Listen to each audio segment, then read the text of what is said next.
Tudo bom com vocês? Boa noite. Olha, igual a aula de semana passada, eu tô gravando e vou colocar no YouTube depois. Aí vocês terão acesso quantas vezes vocês quiserem, tá bom? Ao conteúdo da aula. Quero que vocês participem dessa aula de hoje.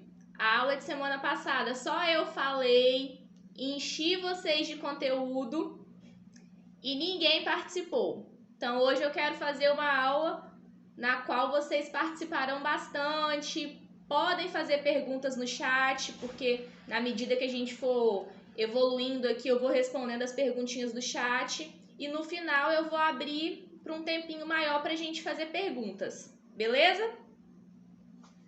Vou começar hoje, antes da gente entrar no assunto da nossa aula mesmo, vou fazer uma revisãozinha de semana passada e quero saber se vocês de fato aprenderam sobre os transtornos. Fiz aqui um joguinho, é um joguinho chamado Quem Sou Eu? Acho que todo mundo já jogou esse joguinho. E aí tem algumas dicas, algumas características dos transtornos que a gente estudou semana passada. E aí quem já souber pode ir escrevendo aí no chat quem é esse transtorno. Essa criança, essa menininha, ela ama pular. Os pezinhos e as mãozinhas dela estão sempre se mexendo. Ela está em constante movimento. Mesmo que ela fique sentada, ela está se mexendo e está falando e está se movimentando. Costuma ser uma criança nervosa. Fala sem parar. E dizem que ela é desobediente. Vocês têm algum palpite de quem é essa criança? Quem é esse transtorno? Podem levantar a mãozinha ou colocar no chat. Quem quiser falar. Isso aí, TDAH. Mas de qual tipo é esse TDAH? A gente viu semana passada que tinham 2 tipos. Qual é o predominante desse subtipo aí de TDAH? Quem sabe?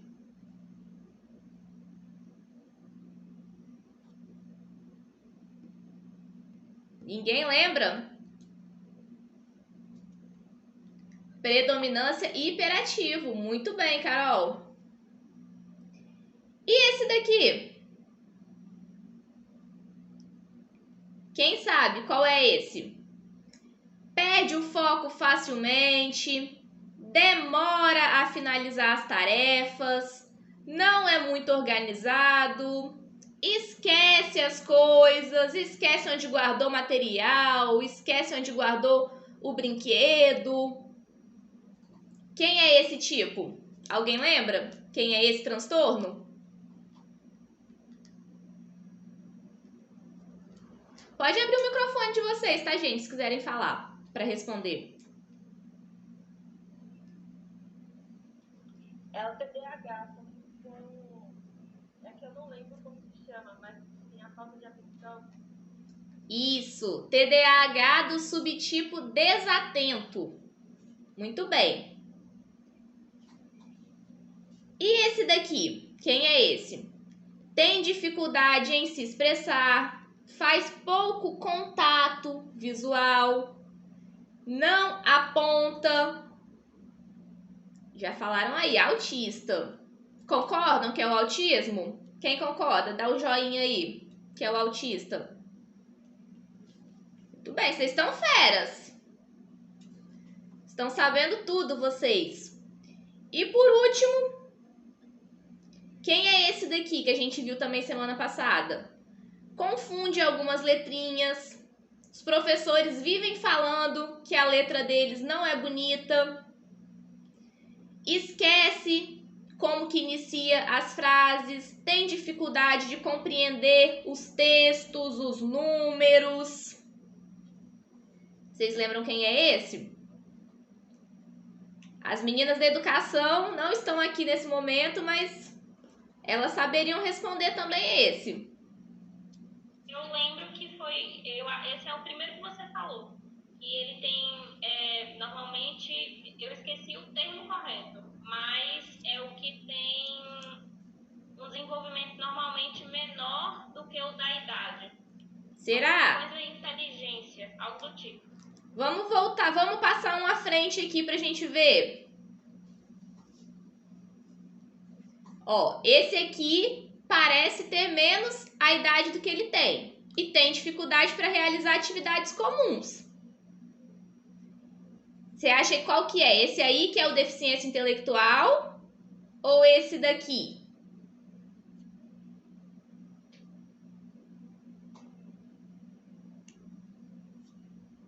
Segundo. Esse daqui? Isso. Muito bem. Esse daqui é o deficiência intelectual.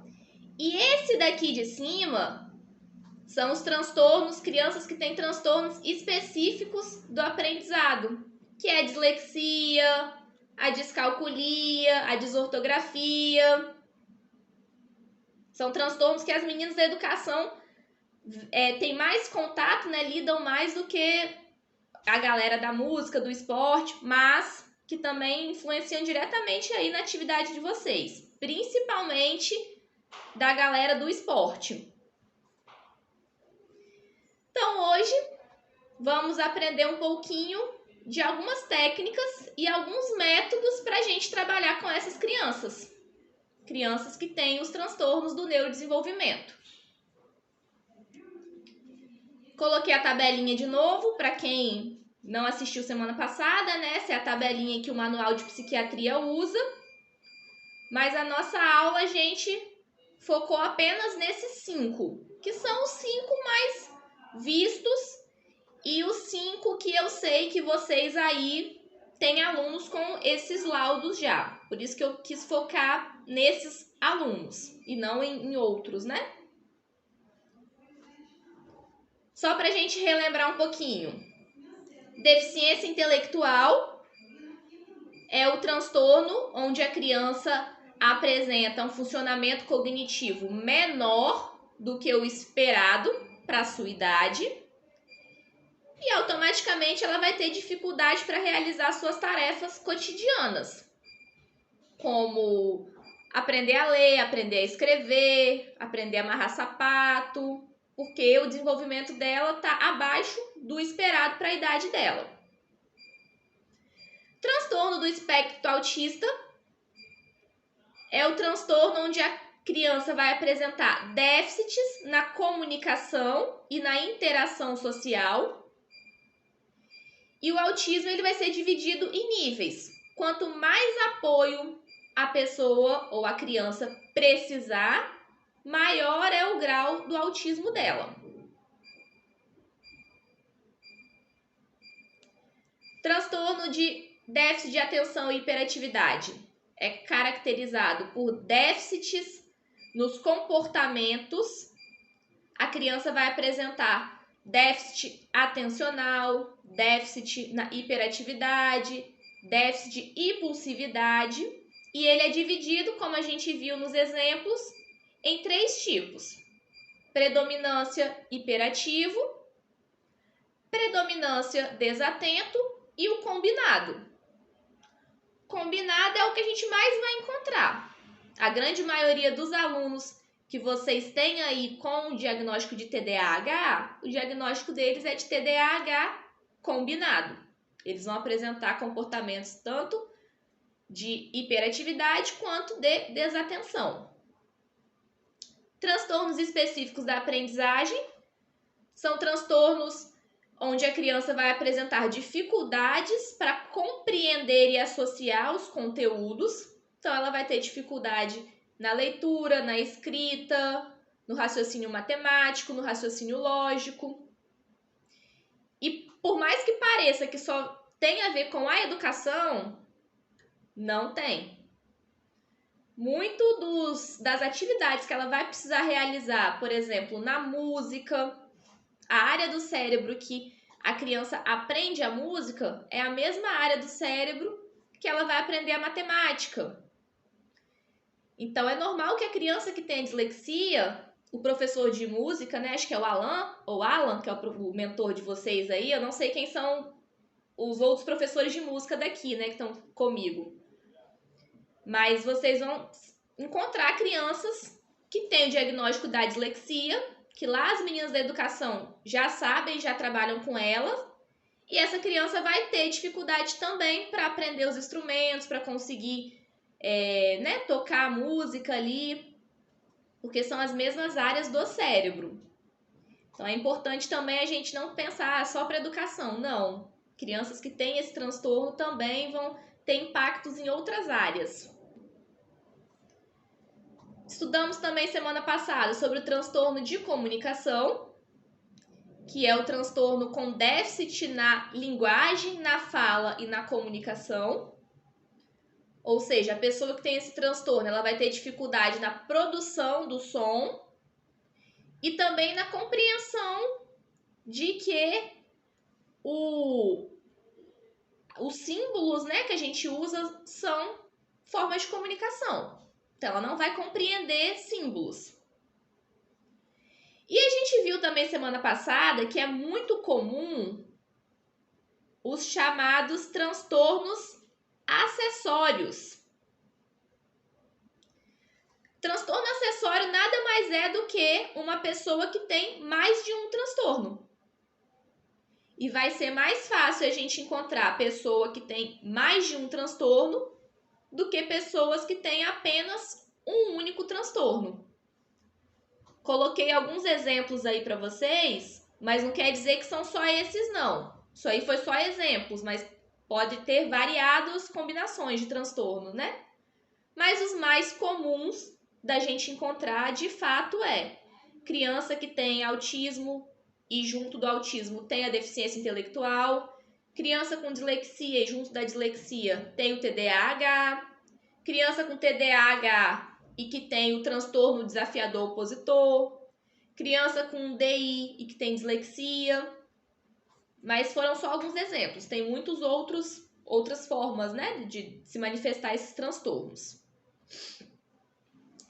E aí a parte que vocês mais estão interessados, né? Qual é o nosso papel enquanto professor, enquanto escola, né? No caso de vocês não é escola regular, mas se encaixa nessa categoria, né, de educação.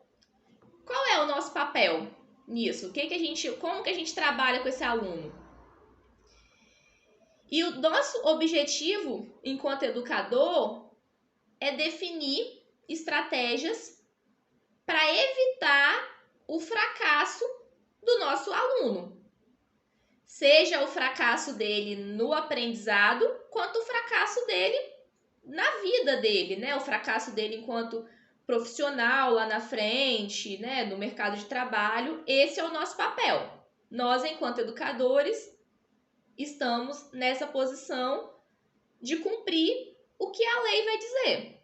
Tem uma lei, que é uma lei que garante o direito, né, à educação das pessoas com deficiência. E nós, enquanto educadores, enquanto professores, temos o dever de cumprir, de garantir que o nosso aluno vai aprender. Não importa em qual área seja, né, em qual área eu estou ensinando para ele, eu preciso garantir que ele vai aprender. Como que ele vai aprender? Como que a gente vai ensinar para ele diante dessas dificuldades, né? Separei aqui algumas técnicas para a gente trabalhar com eles, de modo geral, assim, dividir em alguns transtornos, que cada um tem uma particularidade específica, mas de modo geral, todos eles a gente lida de formas parecidas, mesmo alguns tendo características específicas, a grande maioria a gente vai lidar da mesma forma. Tudo bem por aqui? Tá ok? Minha internet? Estão conseguindo me ouvir? Tiver ruim alguma coisa, vocês me falam, tá? Sinalizem aí no chat. Beleza.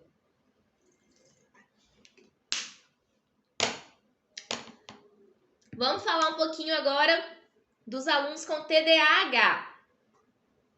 Quando eu dei essa aula para as meninas da educação, A gente viu através dos relatórios que elas fizeram, nós percebemos que a grande maioria dos alunos de vocês que tem transtorno, a grande maioria tem TDAH ou autismo. Então eu vou focar as intervenções que a gente vai falar hoje para essas duas áreas. Porque os mesmos alunos delas são também os aluninhos de vocês. Então eu vou focar para essas duas áreas.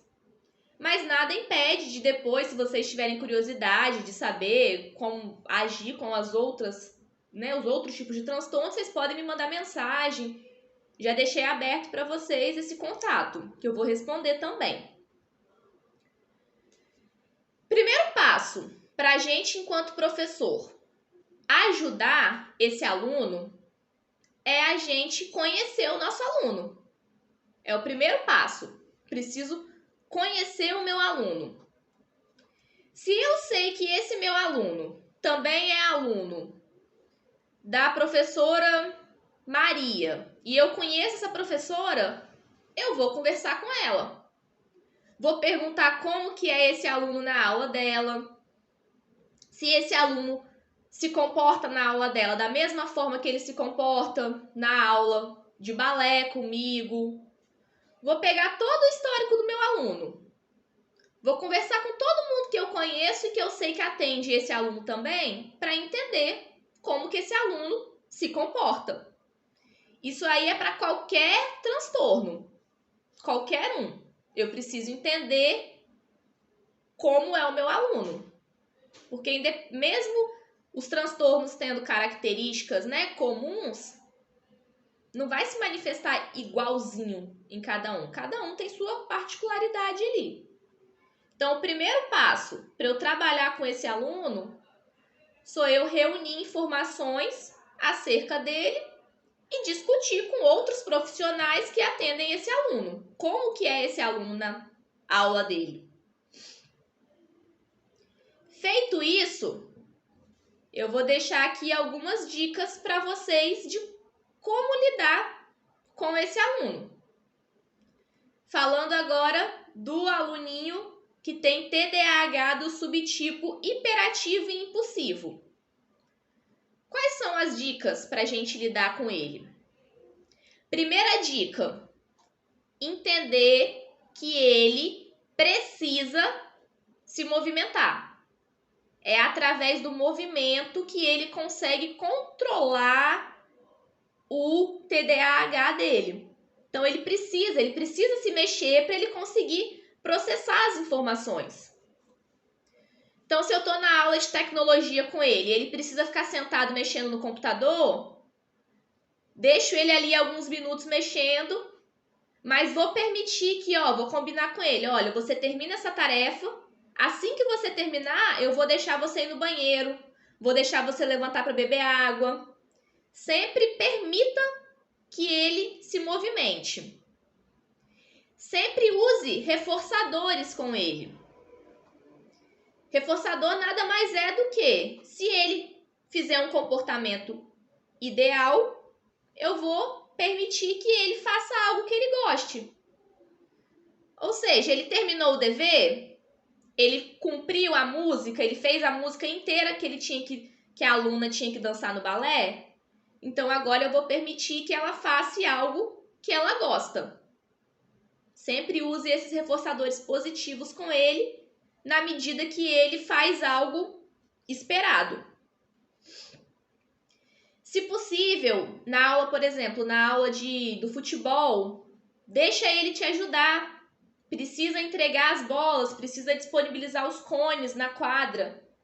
Traz esse aluno para perto de você e pede ele para te ajudar. Pede ele para colocar, organizar a quadra, organizar a aula, o laboratório de informática para a aula de tecnologia, ajudar a disponibilizar ali os instrumentos. Sempre deixa ele te ajudar, porque dessa forma ele vai se movimentar e vai se sentir importante. Também é importante para as crianças que têm o TDAH. Indique tarefas claras para ele e um de cada vez.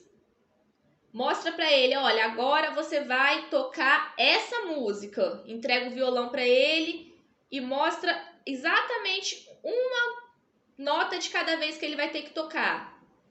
Não encha a criança que tem TDAH de tarefas e de comandos, porque eles não vão absorver. Eles precisam de informações objetivas e devagar. Então, você precisa dar uma informação para ele agora, esperar ele assimilar e aí depois dar uma nova informação. Se a gente der várias informações para eles, eles vão esquecer. Eles vão se perder, vão ficar lá atrás e vão desistir. Porque vai aparecer uma outra coisa para ele fazer, ele vai perder o interesse. Então, sempre dê comandos curtos. Comandos para ele cumprir agora, cumpriu esse, vou dar o próximo. Igual uma escadinha. Na medida que ele vai cumprindo, eu vou passando o próximo. TDAH do subtipo desatento. Bem parecido com o anterior. Nesse caso, a gente também precisa dar comandos simples. Principalmente nesse caso, que a atenção dele é prejudicada. Ele tem prejuízo na atenção. Então, se eu encho ele de informações, se eu encho ele, dou uma música muito grande para ele tocar, ele vai se perder no início da música. Ele não vai nem querer, na verdade, aprender aquela música, porque ele já vai achar que é difícil e vai desistir. Se eu passo uma coreografia no balé que é muito extensa para ele, ele vai esquecer, ele vai fazer a primeira parte, vai esquecer de como é que é o final e vai desistir. Então, para essas crianças, a gente tem que dar comandos curtos e objetivos. E repetir várias vezes. Na medida que ele aprendeu essa, aí sim eu vou avançar para o outro. Depois que eu repetir várias e várias e várias vezes. A gente já repete muito com criança, né? Criança a gente ensina e depois ensina de novo, de novo. As crianças que têm o transtorno tem que ser 20 vezes mais. Tem aqui algumas instruções que é mais para a parte do pessoal da educação, né? De auxílio na leitura do texto. Mas esse aqui também é bem bacana. Que a gente sempre tem que incentivar essa criança. Porque a tendência da criança com o transtorno do desenvolvimento é que eles tenham autoestima baixa. Eles já estão tão acostumados a ouvir palavras negativas de você é preguiçoso, você não consegue, você não presta atenção, que a autoestima deles já é baixa. Então é muito importante a gente sempre mostrar para eles que eles são capazes. Sempre reforçar com eles que eles são inteligentes, que eles conseguem sim, que eles têm um tempo diferente dos colegas, mas que isso não quer dizer que eles não são tão bons e tão capazes quanto os demais colegas. Sempre trabalhando assim a autoestima deles. Porque por conta da vida mesmo, de coisas que eles já ouvem no cotidiano, a autoestima deles tende a ser menor, né? Mais baixa do que as demais crianças. Tudo ok por aqui? Alguma pergunta? Alguma dúvida? Mandem joinha. Tá bom. Vamos seguir aqui. Falando um pouquinho agora sobre o autismo. Essa aí é a lei que rege o autismo. Vou deixar para vocês também essas leis. É bacana, tá, gente? Vocês saberem. Não precisa decorar a lei, né? Ninguém vai decorar a lei. Mas é bacana pelo menos saber, assim, a lei de 2012 fala sobre o autismo, a lei de 2021 fala sobre TDAH. Pelo menos essa sacada de ano, porque vira e mexe vocês vão ver em algum lugar, vão ver falando em televisão, falando em rede social. E aí, se vocês já conhecerem, tiverem assim, uma noção dela, fica mais fácil o trabalho de vocês. Não vou ler a lei toda, mas deixei aqui para vocês, depois para vocês a título de conhecimento, né? E aí agora a gente vai pensar no aluno com autismo. Como que eu vou ajudar o meu aluno com autismo? Quais são as técnicas que eu posso trabalhar com ele? Inicialmente, a mesma coisa do aluno com TDAH. Esse aluno é meu aluno de futebol, mas é meu aluno de balé, é aluno de música do outro professor. Então, antes de qualquer coisa, vou buscar informação sobre o meu aluno. Vou buscar conhecer como é ele com os outros professores, como é ele com as outras atividades que ele realiza. Entendi como é que ele é, tracei ali um perfil do meu aluno, aí sim eu vou partir para como agir com ele. O aluno com autismo, como a gente já viu, ele é um aluno que tem prejuízo na comunicação. O autismo é marcado pelos prejuízos na comunicação, pelos déficits na linguagem. Então, o aluno com autismo, dificilmente ele vai conversar comigo, ele vai interagir comigo, dificilmente ele vai conversar com os colegas. Então, eu preciso também de instruções claras para ele. Não adianta eu falar várias coisas para ele, porque ele vai fingir, né, que nem tá me ouvindo. É como se ele não me escutasse. Preciso dar instruções objetivas para ele. Quero que ele jogue futebol, vou mandar ele chutar a bola. Vou pegar a bola, colocar na frente dele e vou falar com ele, chute a bola. Quero que ele faça esse trabalho aqui no computador, vou pegar ele, sentar ele na frente do computador, colocar a mãozinha dele ali, vou falar, clica aqui e clica aqui. Tem que ser comandos claros, porque ele não vai interagir comigo, ele não vai entender. Se a gente ficar conversando ali com ele, ele não vai nem me ouvir. O ideal com a criança autista é que a gente trabalhe o visual dela. Pensa comigo. Se ela tem dificuldade na comunicação, ela tem dificuldade de falar, de interagir comigo, eu vou ficar ali falando, e ela não vai nem... Ela vai estar assim, olhando para outro lugar, pintando, colorindo, fazendo outra coisa completamente diferente. E eu tô ali falando. Então, o ideal é que a gente tenha conosco figuras. Esses aqui são exemplos de cotidiano, de figuras de cotidiano, mas vocês podem adaptar para a realidade, para o dia a dia de vocês. Da música, galera da música. A gente trabalha com elas violão, flauta e aqueles instrumentos, né, de percussão. Tenha fotinhas. Imprime fotinhas, assim, uma fotinha colorida de cada um desses.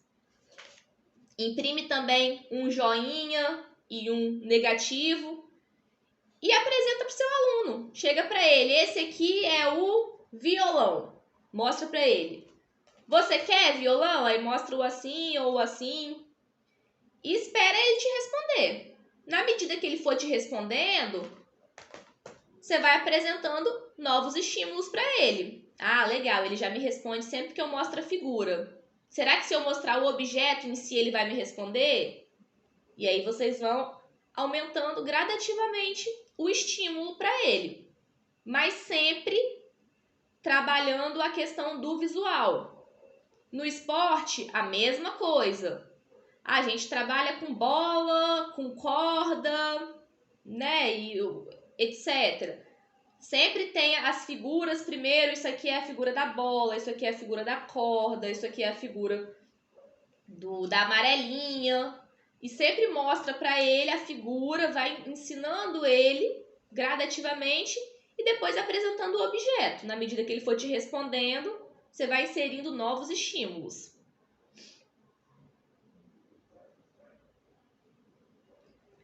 Aqui eu trouxe um exemplo, que é basicamente isso que a gente já falou, que é esse treino, né, de como trabalhar a comunicação com eles.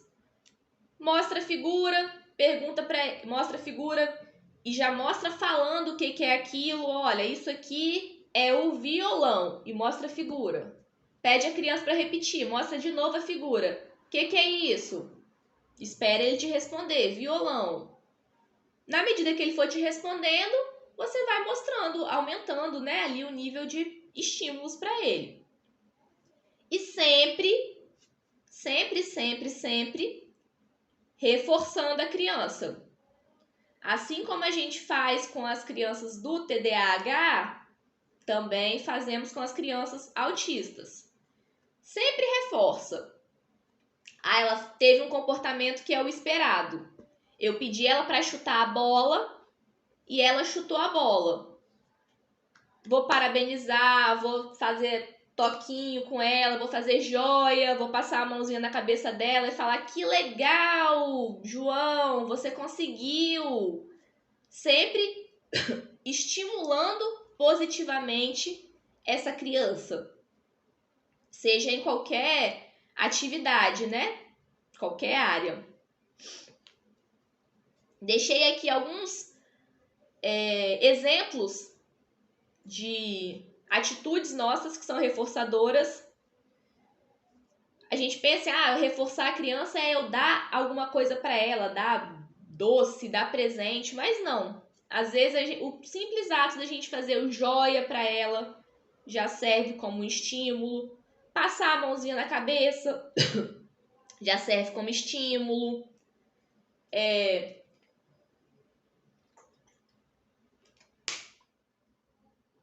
Deixar ela escolher uma brincadeira depois que ela cumpriu a atividade.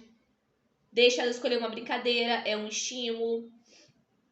Deixar ela escolher uma música que ela gosta de ouvir também é uma forma de estímulo. E aí, por isso que é importante a gente conhecer o nosso aluno. Na medida que eu conheço o meu aluno, eu sei o que ele gosta. Eu sei o que vai ser reforçador para ele e o que não vai ser. Na medida que eu conheço ele, eu sei, esse daqui, se ele fizer atividade e eu colocar uma música, ele vai ficar feliz. Esse daqui, se ele fizer atividade e eu deixar ele correr, ele vai ficar feliz. Por isso que é importante a gente conhecer, de fato, os nossos alunos, saber os gostos e as características deles. E, mais uma vez, a importância do nosso contato com os demais profissionais que atendem essa criança. É muito importante a gente conversar com os outros professores, conversar com os pais dessas crianças também, para saber como é que é eles dentro de casa, como é que eles se comportam em casa. Quanto maior for a nossa interação e maior for o nosso conhecimento dessa criança, melhor vai ser o nosso trabalho. Melhor vai ser a forma que a gente vai ter de criar recursos para trabalhar com essa criança. O nosso papel, enquanto educador, é transformar tudo aquilo que não faz sentido na cabecinha dessa criança com transtorno em algo com sentido. É transformar tudo aquilo que é aversivo para ela em algo positivo, em algo tolerável, em algo que ela vai ter prazer em fazer. Deixei aqui as referências também para vocês, pessoal. E agora estamos aí abertos para responder as perguntas de vocês. Podem colocar no chat, ou se quiserem abrir o microfone para perguntar também, pode ficar à vontade.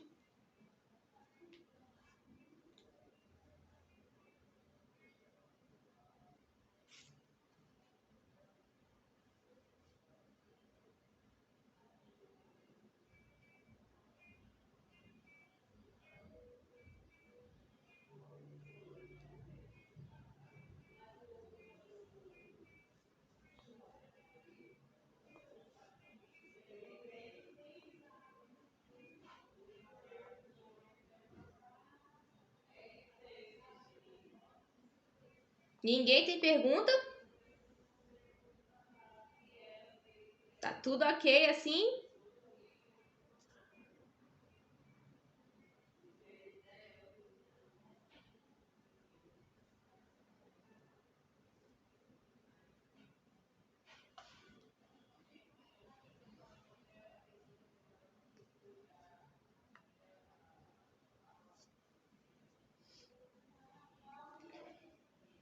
O ideal, Rosa, é começar mostrando a foto. Porque aí você vai trabalhando aos poucos com ela. Se você mostra o instrumento ali, já é algo muito grande, é algo que já tá ali na frente dela, isso pode causar um pouco de aversão. Porque ela já tem essa dificuldade em conversar, em se conectar com você. Se você já tentar algo muito real ali para ela, já pode trazer um espanto e ela não querer. Então, o ideal é que você comece mostrando realmente fotos. Ah, não tenho como imprimir, só tenho um instrumento. Aí vai mostrando ele um pouquinho mais longe. Não obriga ela a chegar perto, a pegar. Mostra na sua mão mesmo, com mais distância. Olha, esse aqui é a flauta. E aos poucos vai trazendo mais para perto dela, deixando ela pegar, ela conhecer.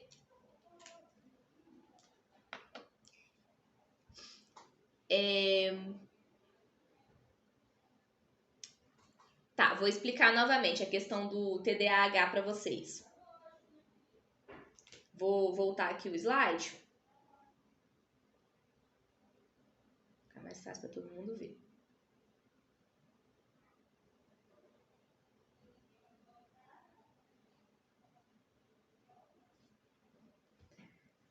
Ó, o TDAH, a característica principal dele é que ele é um transtorno que causa prejuízo na atenção, causa hiperatividade e causa impulsividade.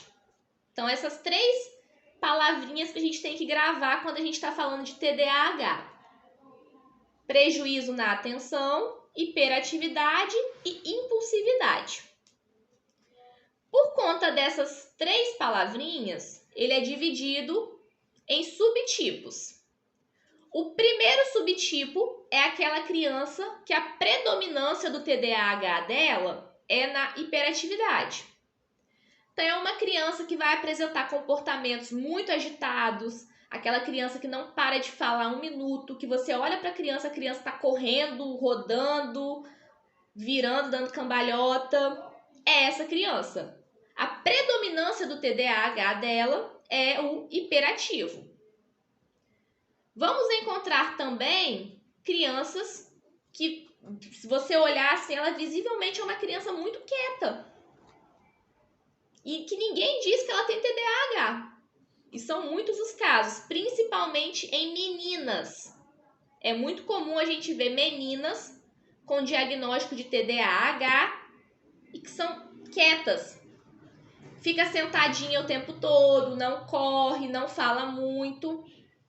Mas a predominância do TDAH dela é a desatenção. Você vai olhar para ela, ela tá quieta, ela não tá falando, ela não tá conversando, mas ela tá flutuando, ela tá no mundo da lua. Você vai falar com ela uma vez, ela vai vai se perder, vai passar uma formiguinha na mesa, ela vai desviar a atenção. Por isso que a gente fala que esse tipo ele é predominante desatenção.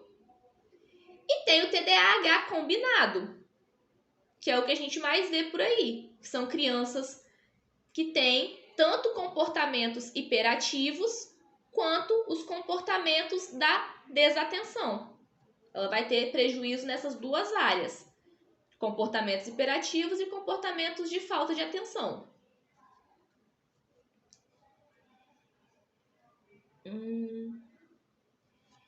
Bem, em relação aos outros alunos que ficam mexendo com essas crianças, a gente precisa fazer um trabalho de conscientização dos alunos. Isso aí acontece mesmo em tanto escola regular quanto no reforço. E a gente precisa fazer trabalhos de conscientização com esses alunos. Mostrar para eles que eles também são diferentes. Eles também têm comportamentos que são ditos como esquisitos. Eles também vão apresentar medo, vão apresentar atitudes que não são legais e que nem todo mundo vai ficar feliz com as atitudes dele. E nem por isso as pessoas ficam rindo dele, ficam debochando dele. porque ele precisa entender que aquela criança, ela não escolheu nascer daquela forma. Ela nasceu daquela forma e a gente tem que aceitar ela. A gente tem que aprender a lidar com ela, porque a gente também é diferente. Aí é bacana fazer um trabalho, pegar também as meninas da educação, um trabalho coletivo mesmo de vocês. Cada base faz o seu trabalho. Senti que nessa base aqui a gente está tendo uma dificuldade muito grande. Os alunos estão, principalmente quando é mais novo, assim. Quando é mais velho, quando já está na fase de adolescente, eles já têm essa compreensão. Difícil, acontece, mas dificilmente a gente vai ver adolescente rindo do outro adolescente ali. É mais na fase quando eles estão menorzinhos, nessa idade de 9, 10, 11 anos. Que a gente percebe mais predominante, né? Esse bullying, né? Podemos dizer. Então é bacana pegar todos os professores dessa base que está tendo esse problema e fazer um trabalho coletivo com eles, em todas as áreas, todas as aulas, trabalhar essa diferença, né? Essas diferenças. Turma que tem 15 alunos, onde apenas 1 ou 2 tem algum transtorno, partindo desse mesmo princípio. Primeiro a gente precisa fazer com que aquela turma entenda que ali tem um aluno com necessidades diferentes das necessidades dele, mas que mesmo assim a gente precisa acolher esse aluno, a gente não pode tratar ele com indiferença e tentar sempre adaptar. É um trabalho difícil, né? Um trabalho que requer muito da gente, mas a gente tem que sempre adaptar atividades para aquele aluno, mas lembrando que a gente tem outros 13 que demandam da gente também, que precisam da nossa atenção. Não adianta a gente ignorar os outros 13, eles se viram, eu vou focar só nesses 2. Não, a gente precisa fazer um trabalho incluindo, sempre trazendo esses outros 13 alunos para participar, fazendo com que eles entendam, né, a importância daquele coleguinha e entendam também que eles podem ajudar positivamente no desenvolvimento desse colega.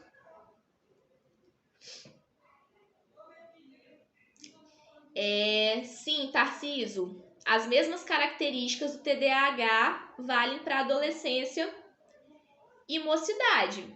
Só que quando a gente é adulto, a gente aprende a controlar os nossos impulsos, né? A gente é adulto, a gente sabe que a gente não pode, no nosso local de trabalho, ficar levantando, balançando perna, rodopiando. A gente aprende o que é certo e o que é errado. Na medida que a gente vai crescendo, ficando adolescente, ficando jovem, a gente já tem o nosso desenvolvimento, né, cognitivo já é maduro o suficiente para a gente compreender regras e o que é aceito e o que é permitido. Mas sim, você vai encontrar adultos que falam bastante, que são bem impulsivos. No caso do adulto, a gente vê outros comportamentos de impulsividade. Por exemplo, desequilíbrio financeiro. Geralmente, adulto com TDAH ele tem uma grande dificuldade no controle financeiro, né? Compra muito compulsivamente. Tem hábitos de hiperfoco. Quando eles gostam de uma coisa, eles ficam hiperfissurados e focados em uma única coisa e só querem fazer aquilo. Mas a gente percebe características da desatenção bem comum, igual nas crianças. Só que com essa diferença, né? De que quando a gente é adulto, a gente aprende a lidar com esses comportamentos.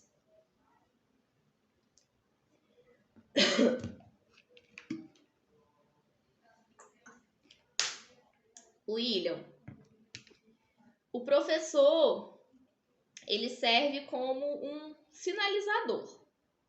Só que ao mesmo tempo, a gente também tem que ter cuidado em como a gente vai falar isso para os pais. Porque os pais, eles na grande maioria das vezes, eles não estão preparados para receber esse diagnóstico.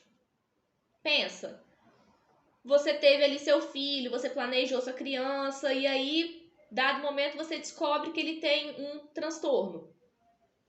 Por mais que sejam transtornos muito conhecidos e falados hoje, os pais não estão preparados para receber. Então é muito difícil para eles ouvirem, né, entenderem. Tem uns que aceitam numa boa, mas a grande maioria apresenta resistência e dificuldade. Então, para a gente, enquanto professor, a gente precisa sinalizar, mas precisa sinalizar com cuidado, com carinho. A gente não pode, de maneira nenhuma, chegar para o pai e falar, olha, eu acho que seu filho tem autismo. Não. A gente precisa ir aos poucos.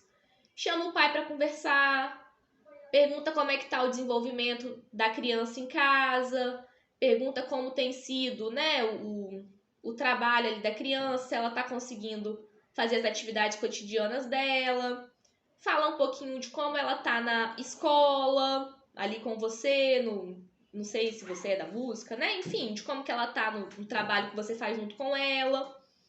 Vai de pouquinho em pouquinho entrando ali com a mãe, né, e com o pai, e vai sentindo. Se você vê que ele vai te falar alguma coisa, aí você toca no assunto. Se não, o ideal é não falar. Você pode fazer esse relatório e passar para o seu coordenador de base e deixa ele conversar com essa mãe. Porque ele vai ter, né, parâmetros ali, vai ter apoio do instituto para dar orientação para essa mãe. Mas você, enquanto professor ali, te indico conversar bem com cuidado, para não magoar a mãe também, né?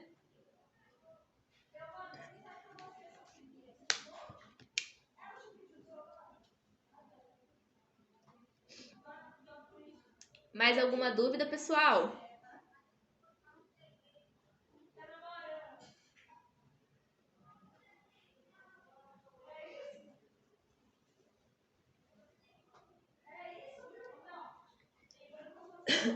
Gabriela, você pode também conversar com as meninas da educação, daí da sua base. Porque pode ser que essa aluna já seja uma aluna que já tem o laudo ou que já está em processo de verificação, né, do laudo. E aí você vai ter formas de ajudá-la. Você pode conversar com as meninas. Porque tem muita criança que as meninas tinham dito que já estavam em processo de ou procurando médico ou com o diagnóstico quase ali pronto para sair. É legal você fazer essa troca de informação com elas. E você é de que? Você é de quê? Você é da música? É da dança? Que aí depois vocês podem me passar também no privado esses alunos específicos para a gente pensar junto em atividades para fazer com eles. Porque aqui eu trouxe de modo geral. Mas depois vocês podem me mandar no privado. Eu tenho um aluno com essa e essa característica, queria ajuda para elaborar uma atividade. Aí eu ajudo vocês, em específico, né? Vocês me falam qual é a área de atuação de vocês e a gente pensa em atividade juntos.